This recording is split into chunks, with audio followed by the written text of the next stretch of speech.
There's quite a few people online today. Yeah. Well, thank you so much, everybody, for jumping on the webinar. I'll just introduce us first. So this is Jack Revel, who's the co-founder of Provincia, and his main sort of area of expertise right now is asset management and as well as acquisitions. So he's out there looking for good deals and negotiating with agents, and also making sure that we are managing our properties as well as we can, and keep unlocking the value and raising value of the fund. So that's what he's doing.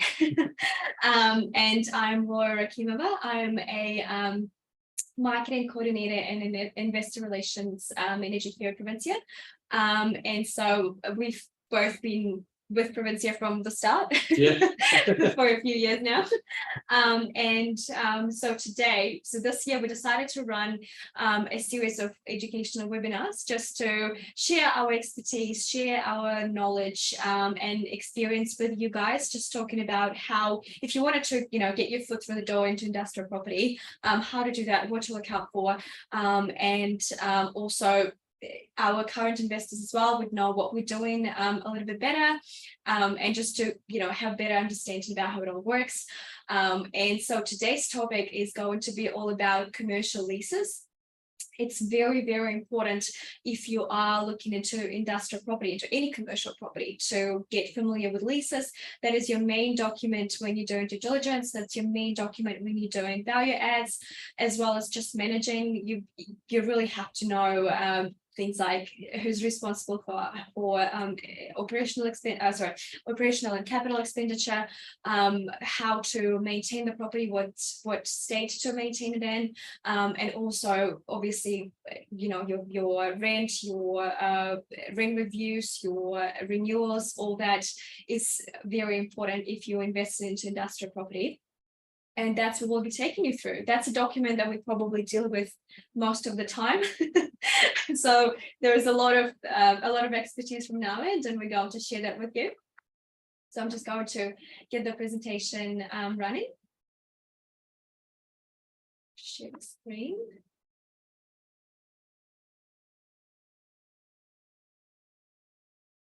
Okay, here we go. Understanding commercial leases.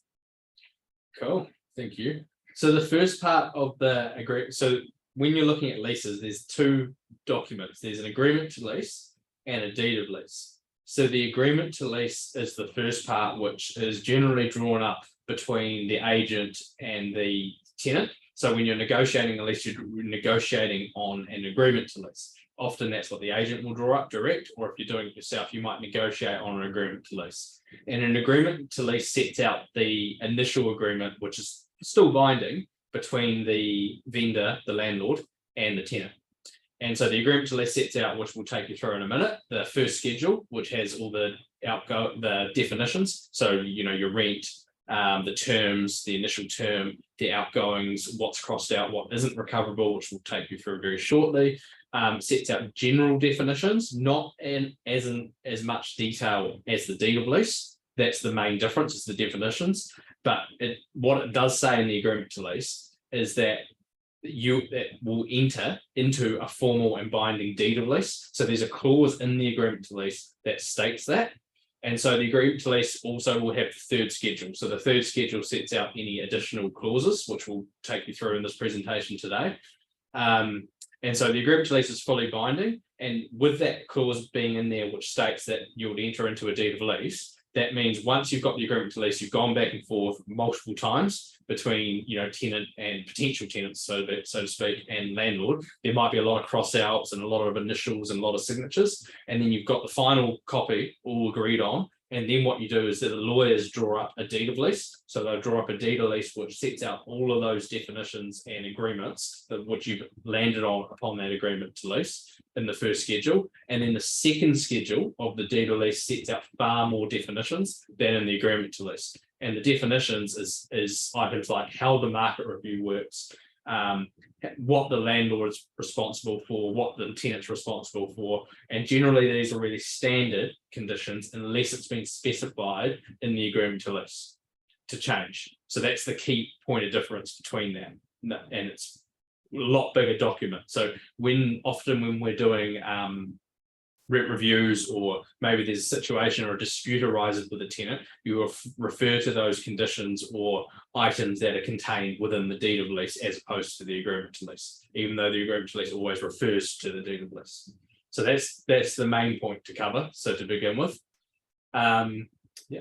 So this is the agreement to lease. So this is the document that you'll go back and forth with the tenant on, and you will not date it until it's full and binding. So where the date is on this particular one, which is one of our property funds agreement to leases. So this is the negotiation that we did on 2 Gabadal Place, Mount Wellington. So that's the rear tenancy from one of our properties in Carbine Road. And so we went back and forth multiple times on this particular agreement with the agent as well, and with the potential tenant. And it wasn't dated 9th of June 2021 until all the terms and conditions of the lease had been agreed upon and signed on. And signed off. Yep. So that's when the final party signed it, that's when you date the agreement. So that's full and binding. And then once that's made, tenant can start, and then during the term you've got to go away. Well, there's one of the conditions in there where you go away and make up the deed, which sets out all the further definitions, which we'll take through very shortly. So this just basically, the agreement to lease on the front cover is set out who the landlord is, who the tenant is, and then if there's a guarantor, which we've got included on this. And so the first schedule, this is exactly the same on the deed of lease as it is to the agreement to lease. So the first schedule is the most important part of the agreement, because that sets out your terms of the lease. And this is where you can add a substantial amount of value to the property or not. So, for instance, your term, that's at the top there, you got your premises description at the top. So you've got to make sure you really put in the exact address. And what we often recommend is you also attach plan, which we've actually got coming up. I'll show you the example of the attached plan. So you'll see point 1 there, premises, 2 Gabadal Place, Mount Wellington, Auckland, factory, and then we put the lot number in and the description. So there's no arguments, this is the space. And then on the attached plan, we actually highlight, what's that, sorry? Title. Yeah, it's from the title. Yeah. And we actually highlight exactly where the space is that they get access to. And then we attach that to this as well. We also put the car parks, as mentioned, the area highlighted in orange on the attached plan. So there's no arguments, you're being very clear what's set out, what the tenant's renting and what the tenant's getting. And then the most important part, like I said, suggested to add value to the term. You really want a longer term lease if you can, because a valuer will always look at that, that initial term favorably if it's quite longer, and that reduces the cap rates. The value would actually apply a lower cap because it's less risky because you've got a longer term lease. So if you can get that initial term up, that's probably your number one where to go to. So we were fortunate enough, it's a small unit, but we're lucky to get a four-year lease on it. So that was quite good. And then you got your commencement date. So that was starting from the 1st of August 2021. And then your rights of renewal. So they're your periods that the tenant has the right to renew. So in this case, it's one lot of 4 years. So they've got one right of renewal, which they can exercise, where it says renewal date, 1st of August 2025. So that's after the initial term expiry. So you've got 4 years from 1st of August 2021, which takes you to 2025. And then the tenant has a right to exercise that renewal for a further 4-year period, which it states right of renewal there. Often you could even bump that up to 2 times 4 years. But in this case, it didn't add a lot of value. Plus, it gives us their landlord the opportunity to renegotiate that lease if you've got 4 + 4. So say they exercise that renewal, that's an 8-year term. So your final expiry is 31st July 2029. And then it gives the landlord the opportunity to perhaps renegotiate a lease if the tenant wants to stay on, or give it a refurbishment, tidy up and get a new tenant in there. So that's really good to know when you've got your final expiry. And then the annual rent, so that sets out the annual rent, which is 79,000. Car parks were nil because we included the area where there's quite a lot of car parks and yard in this area. So we included that as part of the rentable space. So the total was 79,000. And then you've got the deposit. Generally, the first 2 months deposit is actually paid to the agent, which in this case it was. We were using one of our good agents down at James Group. So they did a great job and they negotiated this lease. Well, we were negotiating it, but they were going back and forth for us, which was great. And then you've got your rent review dates. So again, this is another really good point to add value to a property. So you want to have as many rent review dates as you can. Generally, what we like to see is either fixed annual increases or 2 yearly rent reviews. So in this case, we get market rent review every 2 years. So every 2 years, we've got that opportunity to make sure we're keeping up with market. What you can do on some of the larger leases that we have is we have annual CPI increases, or CPI is quite high in this market. So what you can do is have a fixed amount, say 2.5% or 2% per annum, and then every 3 or every 5 years have that catch up to market. But it's definitely suggested to have a market review in there, just so that if the market rents really do shoot up, which we're seeing in the market right now, square meter rates are really going up for industrial, really, really high. And so, you know, if you had, say, 2% fixed all the way through without having a market rent review, you'd be quite under rented, especially how high it's going now. So it's really good. You've got to get those market rent reviews in there. There's also a standard clause within the deed of lease, which prevents the market rent from falling below what it is at the commencement. So at the commencement date, it's 79,000. So if the market rent review in 2 years' time said on the off chance it was 70 grand, for example, it actually can't drop below what it is at the commencement. So it can't drop below 79. What we often encourage investors to do is also put an item called a hard ratchet clause in, which is added to the third schedule, which we'll come to. So the third schedule is where you can add your further definitions to the lease. So any items that the tenant might want, they add to the third schedule, and any items that the landlord might want. So one item we suggest is called a hard ratchet clause. So a hard ratchet means the rent will never fall below what it was in the immediately preceding year at any given market rent review. So that prevents, so say in 2 years, the rent goes from 79 to 85, and then 2 years' time, it might drop to 82. Well, if we've got the hard ratchet clause in there, it can't drop back down to 82. So that's why we suggest putting a hard ratchet clause in. And valuers really like that as well, because again, it creates that security for the landlord, because it's that security of income, which again is another factor for favourable cap rates. And just another word on those dates for renewal dates as well as rent review dates. Obviously, the tenant isn't going to remind you about a rent review. So if you are planning to buy your own commercial property, or if you already own one, it's very important to have those somewhere as reminders. We use a software for managing our properties, and then that reminds us 3 months before the date, or some of them do actually 6 months before. Yep. So we can have enough time to start negotiating with the tenant. Normally it's a very straightforward process. We just need to remind them that that's the case, especially with the renewal, with the renewals. They normally say, yep, we're happy, and we just need to get a written confirmation from them, because what happens often is tenants often even don't realize that they have a renewal coming up. We have to remind them, and obviously, yeah, with rent reviews, it's not really in their interest to do that. So that's also something that the landlord's responsibility to keep an eye out for, and remember that those are coming up. Yeah, and then we've got just point 11 down there. We've got the default interest rate. So that's the default interest you can charge if they fail to pay rent on time. So you can add that as a percentage per year. Yeah. And then you got 12, that's your business use. So point 12, their business use, always be specific on that one, because what that means is the tenant can't just set up. So in this case, it's automotive compliance workshop and administration. So in this case, the tenant can't set up any other business use aside from doing that. And if they do wish to do it, they'll have to get your landlord's permission, because it's under that clause there. So that allows that control, happening, which is really good. So just the next page. Yeah, so this is the next page. Sorry, it's a little bit blurry there. Everyone can see that. So point 13 states a landlord's insurance. So if you specify what you specify on this page as a landlord, you then need to have an obligation as a landlord to make sure you insure it. So you've got point A and point B. I know it's a little bit blurry there, but point A there actually says full replacement. And point B there, which is crossed out, you see that first cross out line, that's indemnity. So whichever one is crossed out, and the one that's not crossed out is what you need to insure the building for. So generally speaking, it's full replacement value.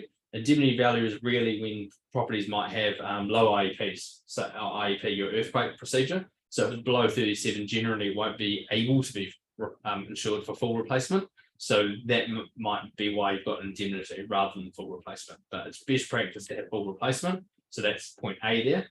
And then point 2, whatever you say there, so cover for following additional risks. You might have 12 months indemnity.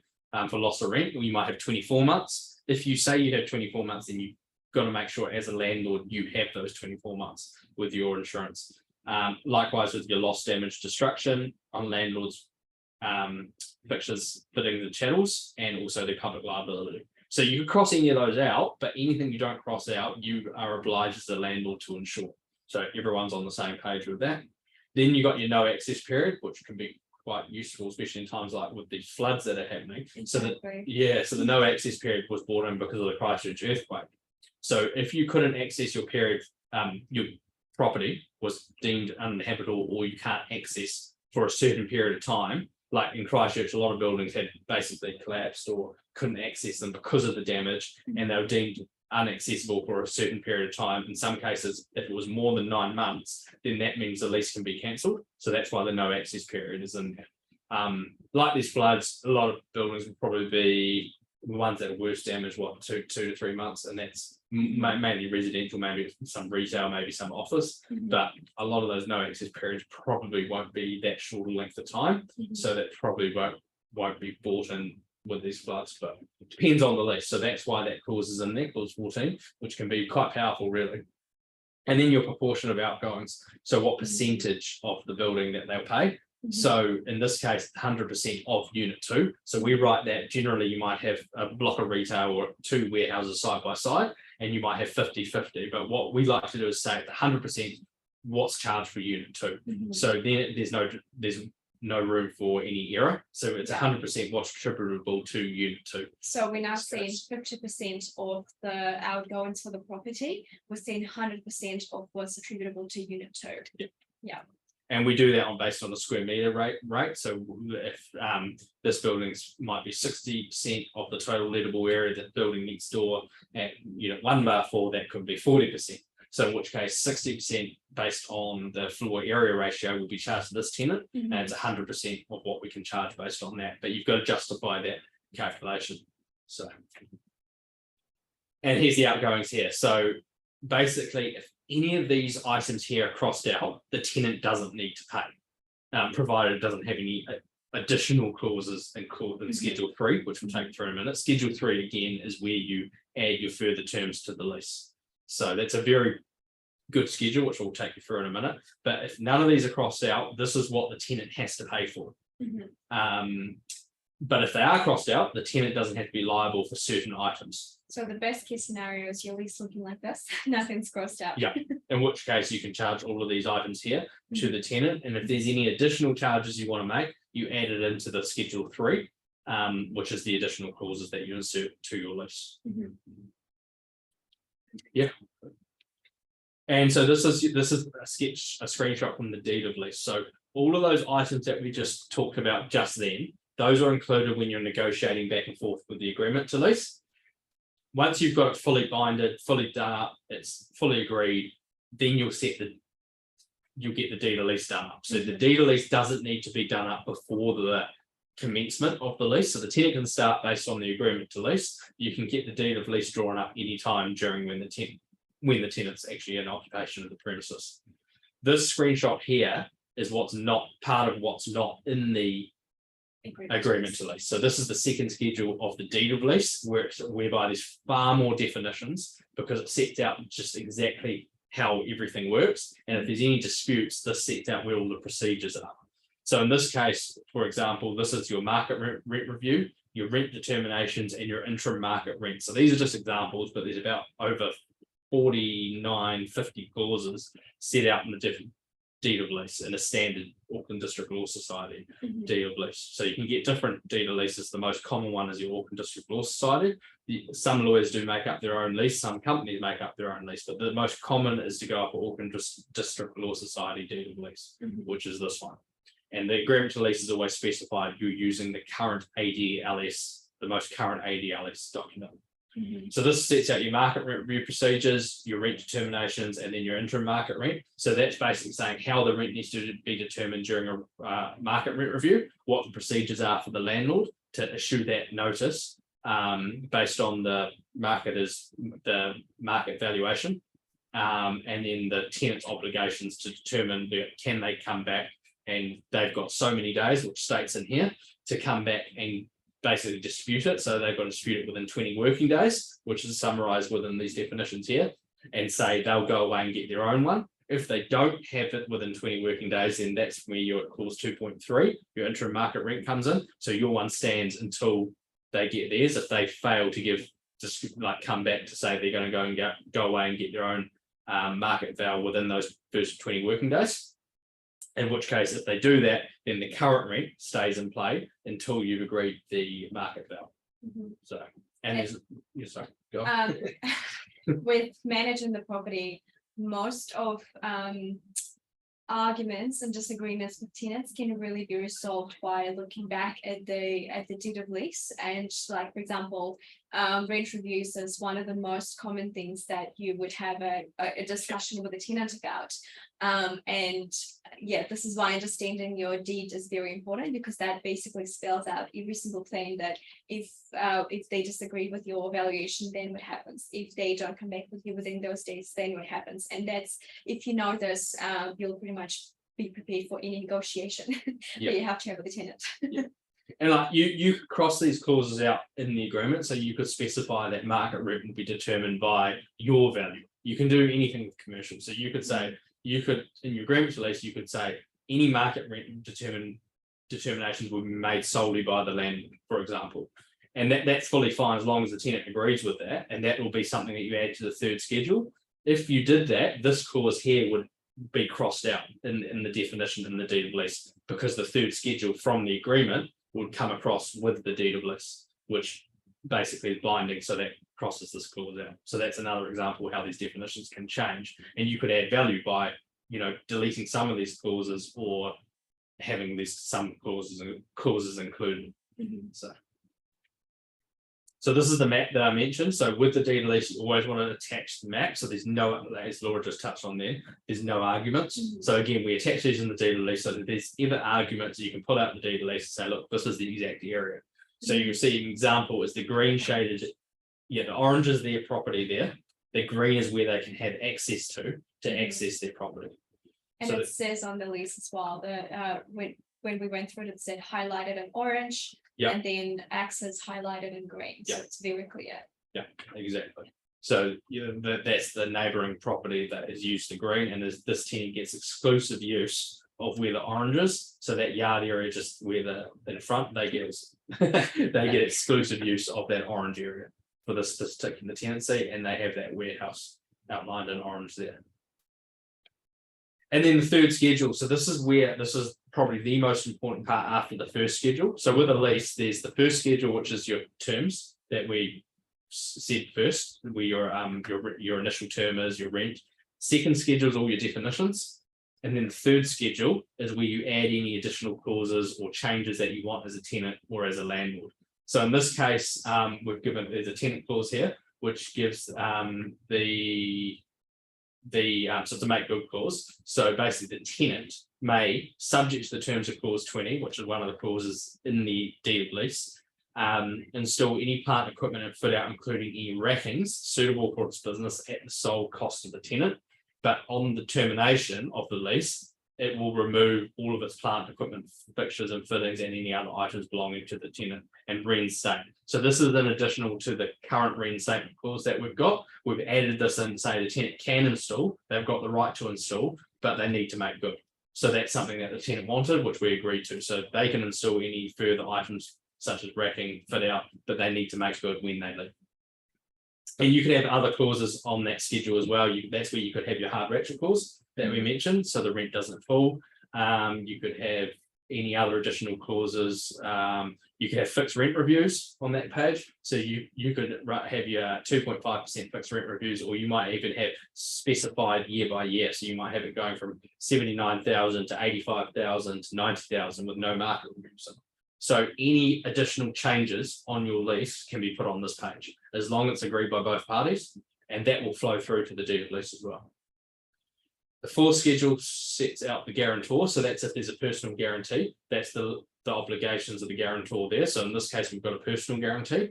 You might have a bank guarantee instead. So the bank guarantee usually would come on the third schedule as an additional clause, and you wouldn't use the schedule for the guarantee. So it depends if you've got a personal guarantee or a bank guarantee on the lease. And the fifth schedule is your landlord's fixtures and fittings, which goes on to specify what is the landlord's fixtures and fittings. So you want to specify in the deed of lease what you own as a landlord. So that's in this case, we own the fixed floor coverings, which there's a little bit of office mezzanine area. So we own the fixed floor coverings, we own all the light fixtures and fittings, and we own the kitchenette unit. There is a kitchenette unit in this industrial. So we specified that. So, and we've got pictures which we attach to the deed of lease as well, showing the premises condition. So that's called a premises condition report, showing that this is the property in the current condition when the tenant's going in. This is what it looks like.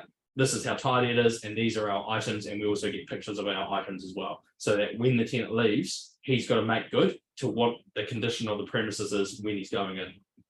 And he can add additional items based on that clause that he added into this lease. But when he leaves, he's got to take those out and make good back to what the premises is based on the pictures we have.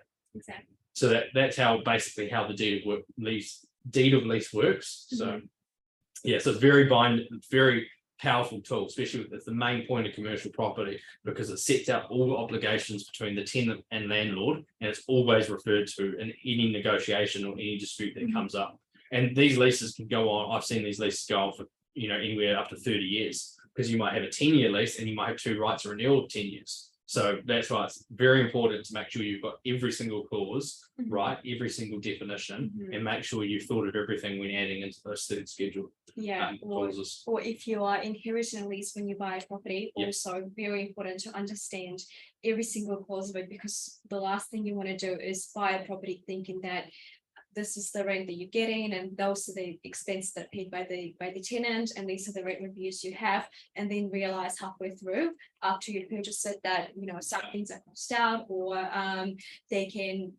the rent is determined by their value or anything like that, which will obviously affect your value of the property and also your rent that you receive. Yeah, so exactly. So we spend a lot of time checking these leases when we're doing due diligence on any acquisitions we're looking at making. We read the lease, the first schedule is pretty easy to read, but you want to make sure you've read it. You've read all those definitions to see what's crossed out in the second schedule, and in the third schedule, what is being added and what's not being added, because they can all influence value and they can all have a lasting impact on the property. Yeah, and with a trained eye, it's pretty, you don't know what to look for, but if you just start in it, you want to really have a very thorough read on that.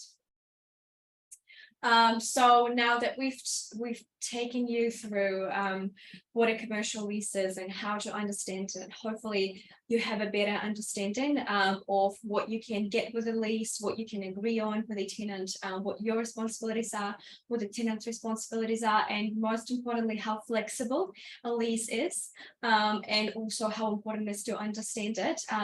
We'll talk about what we do here in Provincia, because what our main job is to actually make industrial property investment easier and more accessible, and lower risk for our investors.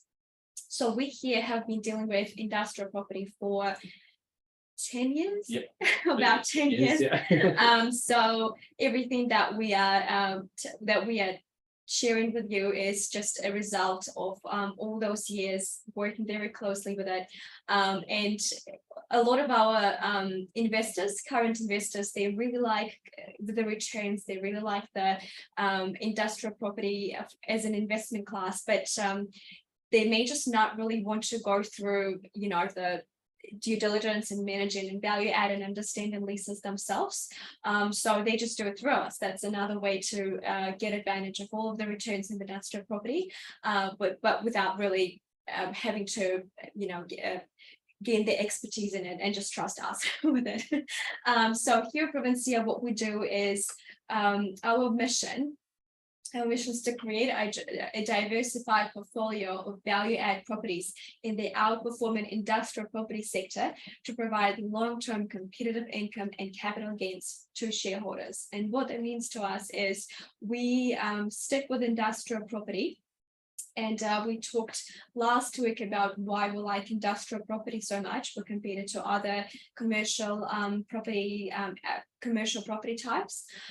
We focus on value add properties. Again, as we've explained in this webinar, there is a lot of ways you can add value, and doing it through a lease is just one of the ways. And we are we've gotten quite good at spotting out good leases and or also finding tenant and negotiating good leases with them. So that's value add. And during the term of the initial lease, you can renegotiate the lease any time as long as both parties agree. So that's often what we're doing with our fund, is we're actually renegotiating that lease. We might find properties that are under rented, and then the tenant during the term of the lease might want something, repaired or new something installed, but so we'll renegotiate the lease, get those properties up to market value, and get a much stronger lease in place, which is part of our strategy. That's actually how we made the COVID year our most profitable year. Yes, our best performing year. Our best performing year. By just using that opportunity to renegotiate certain things in the lease and adding value that way. We focus on areas with sound economics, which has allowed us to always have 100% occupancy rate. We haven't had any empty premises so far because we know what areas to buy in, and also $5 to $10 million range, which again just gives us that certainty. We know how to work with properties that size, we know how to retain them, and we know how to add value to them, we know how to manage them really well. So that's what we focus on, and that all together. And on top of that, of course, you have the diversification, because we have 13 properties in our fund currently, and that's 23 tenants. 23 tenants. Yes. So when you invest money with us, you are becoming a part owner of all those tenants and all those properties, which obviously diversifies your investment. So that is how we ensure that we just do as best as we can for our investors with their investments. And so now we just have some questions. The floor is open. If you had any questions about the fund or about the lease, which is the topic we're just taking you through, ask away. Just going to start sharing the slide. I know there's a very quick run through on the leases, but there's a lot more to it, but that's just that understanding of how the agreement to lease flows to the deed of lease. Yeah, just to get started on it. Yeah. If you have any questions, everybody's muted, so you can just unmute yourself and ask a question or ask it in the chat.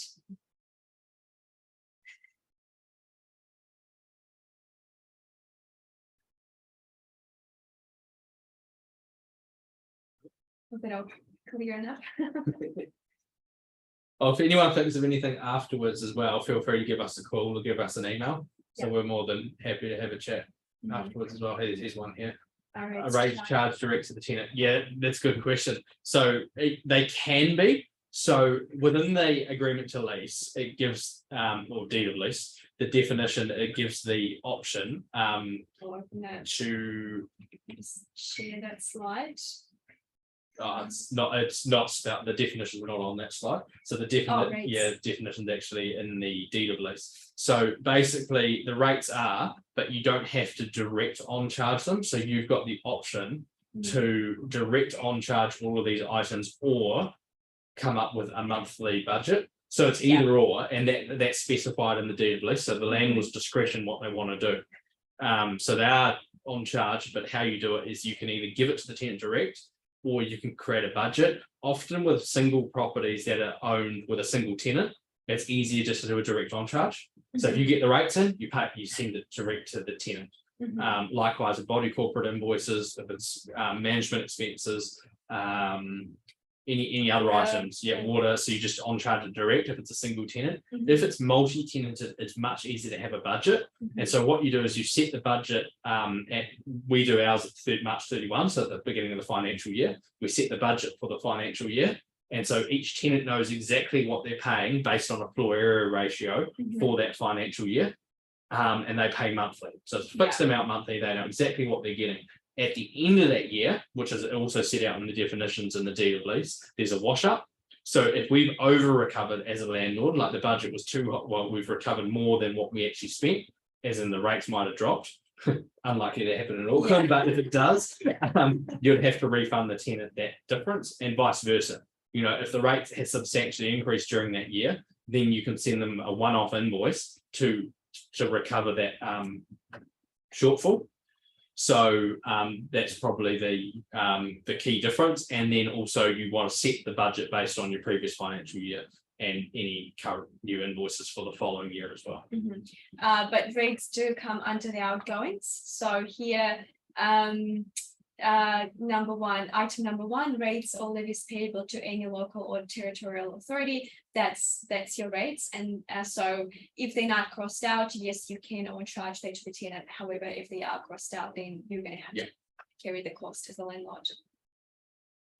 Does that answer your question, Shane?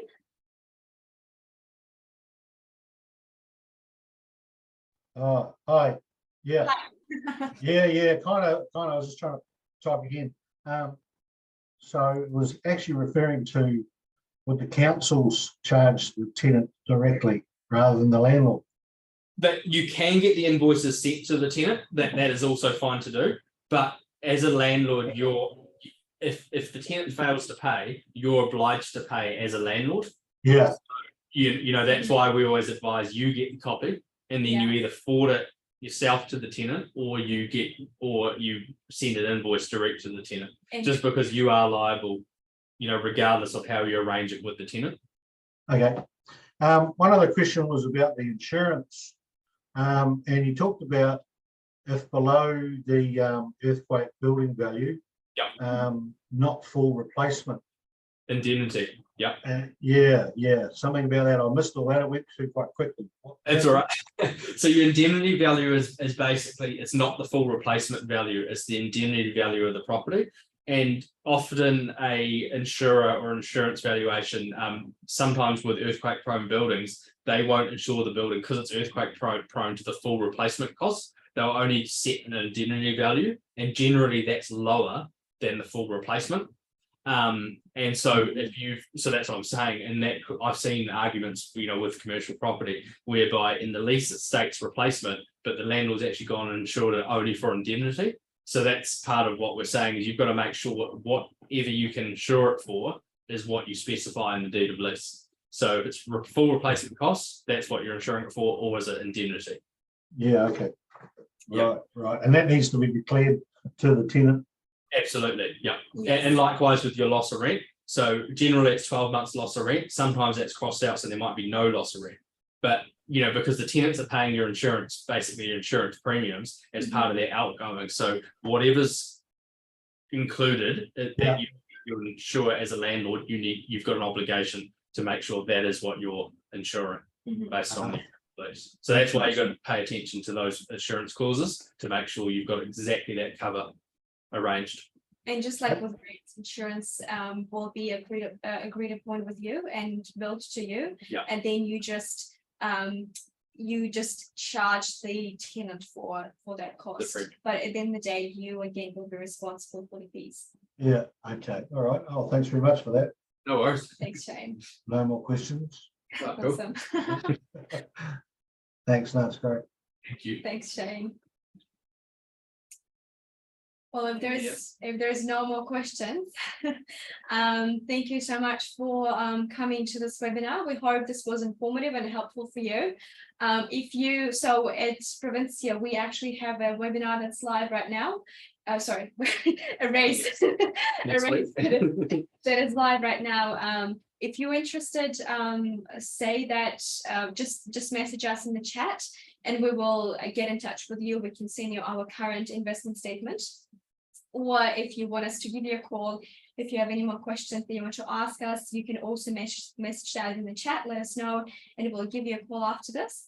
Also, we have next week another webinar coming on Thursday, again, 12:30. I'll send you another email with the details on that. I'll make sure you register for it.